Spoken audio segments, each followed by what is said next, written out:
ಈ ವ್ಯಕ್ತಿ ತನ್ನ ಪ್ರೇಯಸಿಯನ್ನು ಭೇಟಿ ಮಾಡಲು ಭಾರತದಿಂದ ಸ್ವೀಡನ್ವರೆಗೆ ಸೈಕಲ್ನಲ್ಲೇ ಪ್ರಯಾಣ ಬೆಳೆಸಿದ್ದರು. ಇವರ ಹೆಸರು ಪ್ರದ್ಯುಮ್ನ ಕುಮಾರ್ ಮಹಾನಂದ್ಯ. 1975ರಲ್ಲಿ ಡೆಲ್ಲಿಯ ಕುರ್ನಾಟ್ ಎಂಬ ಸ್ಥಳದಲ್ಲಿ ಚಿತ್ರ ಬಿಡಿಸುತ್ತಿದ್ದರು. ಅಲ್ಲಿ ಅವರಿಗೆ ಚಾರ್ಲ್ ಹುನ್ ಎಂಬ ಹುಡುಗಿಯ ಪರಿಚಯವಾಗುತ್ತದೆ. ಆಕೆ ಸ್ವೀಡನ್ನವಳಾಗಿದ್ದು ಅಲ್ಲೇ ಅವಳ ಚಿತ್ರವನ್ನು ಬಿಡಿಸಿದ್ದರು. ಅಲ್ಲಿ ಇವರಿಬ್ಬರಿಗೂ ಮೊದಲ ನೋಟದಲ್ಲೇ ಪ್ರೇಮವಾಗುತ್ತದೆ. ನಂತರ ಪ್ರದ್ಯುಮ್ನ ಕುಮಾರ್ ಜೊತೆಗೆ ಒರಿಸ್ಸಾದ ಹಳ್ಳಿಗೆ ಪ್ರಯಾಣ ಬೆಳೆಸುತ್ತಾಳೆ. ಅಲ್ಲಿ ಪ್ರಸಿದ್ಧ ದೇವಾಲಯ ಕುರ್ನಾಕನ್ನು ನೋಡುತ್ತಾ ಸ್ವಲ್ಪ ಸಮಯ ಕಳೆಯುತ್ತಾರೆ. ಮತ್ತೆ ಆಕೆ ವಿದೇಶಕ್ಕೆ ಮರಳುತ್ತಾಳೆ. 1 ವರ್ಷದ ಕಾಲ ಇವರಿಬ್ಬರು ಪತ್ರದ ಮೂಲಕ ಮಾತುಕತೆ ನಡೆಸುತ್ತಾರೆ.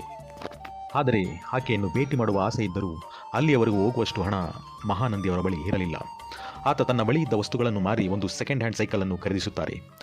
22 ಜನವರಿ 1977ರಲ್ಲಿ ತನ್ನ ಪ್ರಯಾಣವನ್ನು ಆರಂಭಿಸಿ ಪ್ರತಿದಿನ 70 ಕಿಲೋಮೀಟರ್ನಷ್ಟು ಸಾಗಿ ದಾರಿಯುದ್ದಕ್ಕೂ ಚಿತ್ರವನ್ನು ಬರೆದುಕೊಟ್ಟು ಜನರು ಪ್ರತಿಯಾಗಿ ಕೊಡುತ್ತಿದ್ದ ಹಣದಿಂದ ತನ್ನ ಊಟ ವಸತಿಗಾಗಿ ಖರ್ಚು ಮಾಡಿ ಮತ್ತೆ ಪ್ರಯಾಣ ಬೆಳೆಸುತ್ತಿದ್ದರು. ಹೀಗೆ 4 ತಿಂಗಳುಗಳಲ್ಲಿ ಸ್ವೀಡನ್ ತಲುಪುತ್ತಾರೆ. ನಂತರ ಸ್ವೀಡನ್ನಲ್ಲಿ ಆಕೆಯೊಂದಿಗೆ ಮದುವೆಯಾಗಿ ಒಂದು ಸುಂದರವಾದ ಜೀವನ ನಡೆಸುತ್ತಾರೆ. ಈಗ ಅವರು ಮದುವೆಯಾಗಿ 50 ವರ್ಷಗಳೇ ತುಂಬಿವೆ.